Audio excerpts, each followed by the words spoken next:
اس لیے خاموشی کے ساتھ کوئی بات چیت کیے بغیر اس قیمتی موقع سے فائدہ اٹھائیے۔ علماء فرماتے ہیں فرض سے پہلے کیا فرض ہے؟ تو اس کا جواب یہ ہے کہ فرائض سے پہلے اس کے احکام کا علم، اس کی ادائیگی کا علم، یہ فرض ہے۔ اس کا مطلب یہ ہے نماز سے پہلے نماز کا علم سیکھنا فرض ہے، روزے سے پہلے روزے کا علم سیکھنا فرض ہے، کب روزہ رکھا جاتا ہے اور کب روزہ فرض ہوتا ہے اور روزہ کب ٹوٹ جاتا ہے اور روزہ فوری طور پر نہ رکھنے کی کب گنجائش ہے وغیرہ۔ روزے میں کن چیزوں کی اجازت ہے، کن باتوں کی اجازت نہیں ہے۔ دیکھیے ان احکام کا علم جب تک نہیں ہوگا ہم اس حکم پر عمل نہیں کر سکیں گے۔ تو اس لیے فرائض سے پہلے اس کا علم حاصل کرنا ضروری ہے، اور چونکہ اللہ کے احکام کے مکلف ایمان والے مرد بھی ہیں، ایمان والی عورتیں بھی ہیں۔ اللہ کے احکام میں جیسے نماز حکم ہے، روزہ اللہ کا حکم ہے، زکوٰۃ اللہ کا حکم ہے، صدقہ خیرات اللہ کا حکم ہے، حج کرنا عمرہ کرنا اللہ کا حکم ہے، شادی کرنا اللہ کا حکم ہے، وغیرہ وغیرہ۔ یہ جتنے بھی احکام ہیں اللہ تبارک و تعالی کے تمام احکام عموماً ایسے ہیں جو مردوں عورتوں دونوں کے لیے برابر ہے۔ لہذا جس طرح مردوں کے لیے ان احکام پر عمل کرنے کے سلسلے میں علم حاصل کرنا ضروری ہے تو عورتوں کے لیے بھی ضروری ہے۔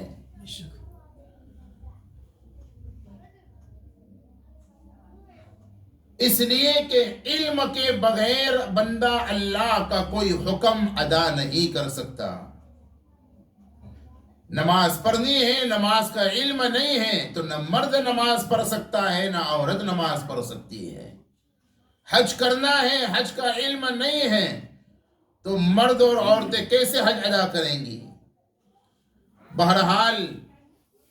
دین کے جتنے بھی احکام ہیں، اللہ اور اس کے رسول کے جتنے بھی احکام ہیں،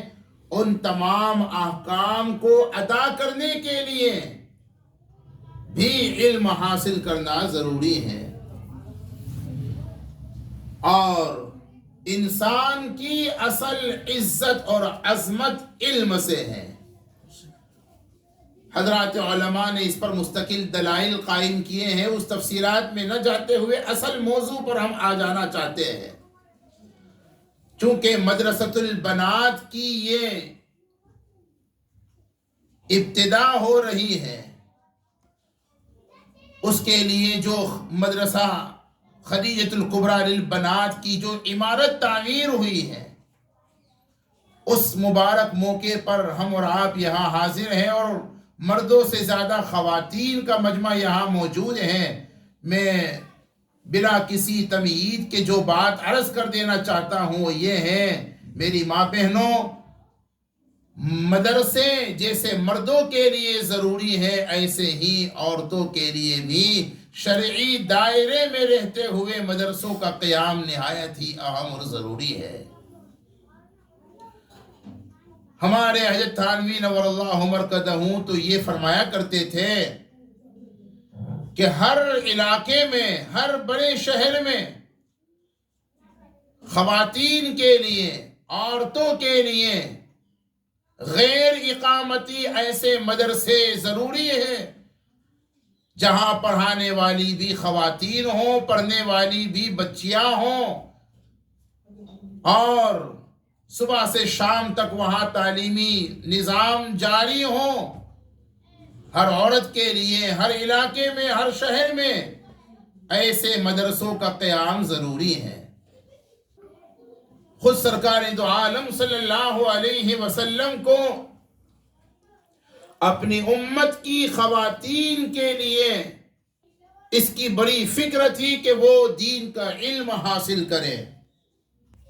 اس لیے کہ جیسا کہ ابھی میں نے کہا ماں بہنوں، دین کے علم کے بغیر نہ مرد اللہ کو پہچان سکتے ہیں نہ عورتیں اللہ کو پہچان سکتی ہیں، اور اللہ کی پہچان کے بغیر اس کی عبادت اور اس کے احکام پر کما حق ہو نہ مرد عمل کر سکتے ہیں نہ عورتیں کر سکتی ہیں۔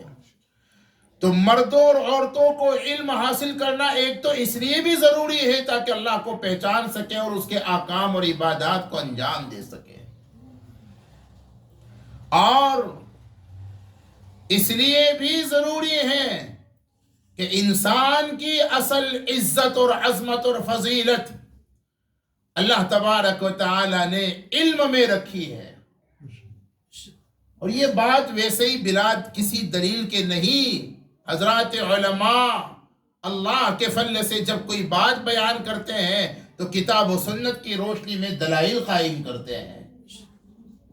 آپ دیکھیے، ہم سب کے باپ ابو البشر سیدنا آدم علی نبینا و علیہ الصلاۃ والتسلیم کو اللہ نے آسمانوں کی جو مخلوق ہیں فرشتے، ان کے درمیان عزت، عظمت، فضیلت اور شرافت عطا کرنے کا ارادہ کیا، تو سیدنا آدم کے حسن و جمال کو بڑھا نہیں دیا، سیدنا آدم علیہ السلام کے جسم کی طاقت اور مضبوطی کو بڑھا نہیں دیا، بلکہ آدم علیہ السلام کی عزت عظمت کو بڑھانے کے لیے انہیں ان علوم سے نوازا جن علوم سے آسمان کی نورانی مخلوق فرشتے محروم رہے۔ قرآن میں موجود ہے، قرآن پاک میں فرمایا وَعَلَّمَ آدَمَ الْأَسْمَاءَ كُلَّهَا ثم عرضهم على الملائكة فقال أنبئوني بأسماء هؤلاء إن كنتم صادقين۔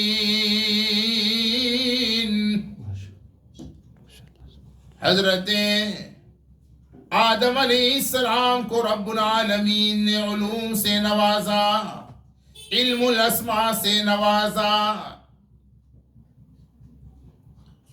اور اسی علم کی برکت سے اللہ نے آپ کی عزت اور عظمت کو فرشتوں پر بڑھا دیا۔ تفصیلات میں نہ جاتے ہوئے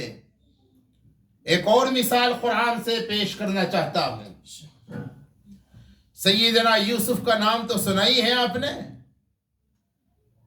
اللہ نے قرآن میں ان کے نام کی مستقل ایک سورت اتاری ہے، سورہ یوسف۔ کیا حسن تھا ان کا؟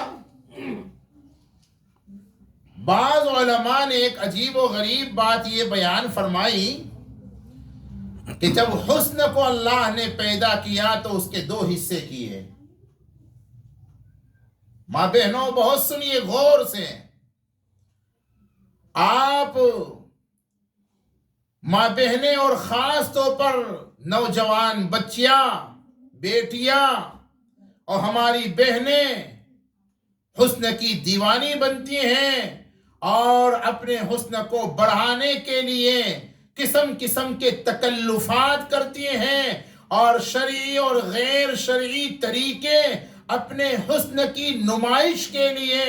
اختیار کرتی ہیں۔ ماں بہنوں یاد رکھو، تمہارا حسن تمہاری شوہر کے لیے امانت ہے۔ جو عورتیں دنیا میں حسن کی نمائش کرتی ہیں، اپنے حسن کا دکھلاوا کرتی ہیں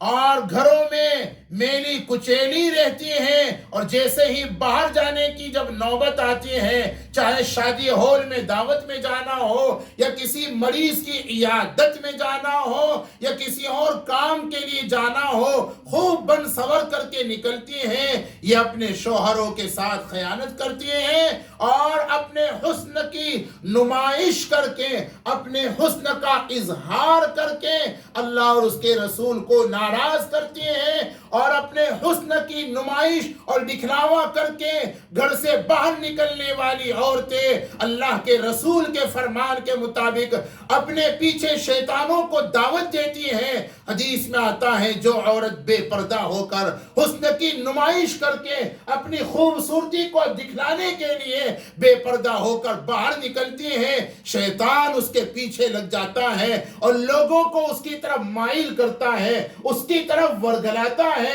کسی سے کہتا ہے اس کی آنکھیں دیکھ، کسی سے کہتا ہے اس کی چال دیکھ، وغیرہ وغیرہ۔ ظاہر ہے ماں بہنوں، اپنے حسن کی نمائش کے لیے بن سور کر کے اور خوب فیشنیبل بن کر کے باہر نکلنا، جہاں آپ کا دینی بہت بڑا نقصان ہے، اور دینی نقصان میں ایک اخروی نقصان یہ بھی ہے، حدیث میں آتا ہے جو عورتیں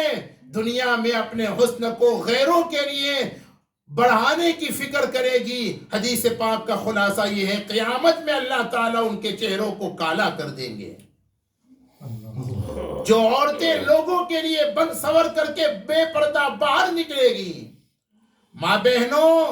قیامت میں جنتیوں کی ایک پہچان یہ ہوگی کہ ان کے چہرے 14ویں رات کی چاند سے زیادہ روشن اور چمکدار ہوں گے، اور جہنمی مردوں اور عورتوں کی پہچان یہ ہوگی کہ ان کے چہرے کالے اور نہایت ہی بدصورت ہوں گے۔ یہ بھی میں نہیں کہتا، قرآن کہتا ہے۔ قرآن پاک میں فرمایا یوم تبیض وجوہ وتسود وجوہ۔ تفصیلات میں جانے کا موقع نہیں ہے، یہ بات ضمنی طور پر آ گئی، میں کوئی اور بات کہنا چاہتا ہوں۔ ماں بہنوں،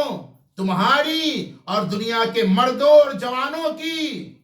اصل عزت حسن و جمال میں اور خوبصورتی میں نہیں ہے، دین کے علم میں اللہ نے اصل عزت اور عظمت رکھی ہوئی ہے۔ دلیل کیا ہے؟ سیدنا یوسف علیہ السلام کوئی کم حسین تھے،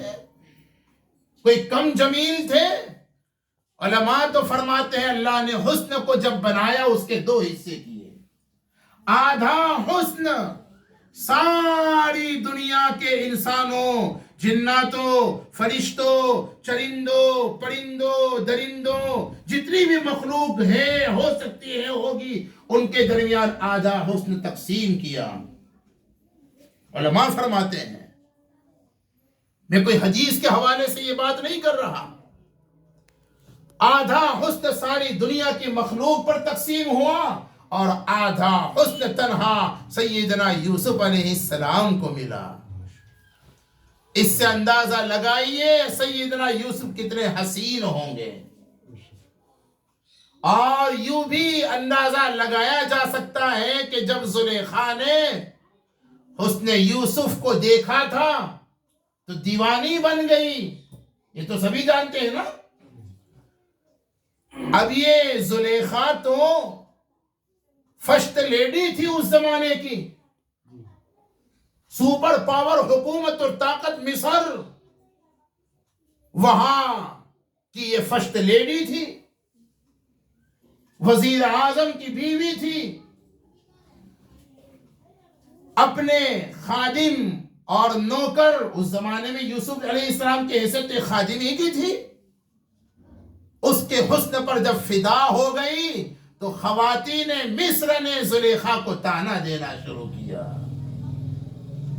کہ فرسٹ لیڈی ہو کر اتنا اونچا مقام ہے اور اپنے خادم کو دل دے بیٹھی۔ تو خواتین مصر کو حقیقت سے باخبر کرنے کے لیے زلیخا نے ایک ٹی پارٹی کا انتظام کیا، حضرت حکیم الاسلام قاری طیب صاحب رحمۃ اللہ علیہ کے بقول ٹی پارٹی، ٹھیک ہے نا مفتی صاحب؟ جی جی۔ اب ظاہر بات ہے ٹی پارٹی کا مطلب کوئی یہ تھوڑا ہی ہے کہ آپ کے بھاؤ نگر اور آپ کے جام نگر کی صرف چائے پلا دی اور بس اور کچھ بھی نہیں. بہرحال پھل فروٹ کا اس زمانے کی ٹی پارٹی کی جو بھی شان ہو اس کے مطابق انتظام ہوا. اور میں حسن یوسف کی جھلک بتلا کر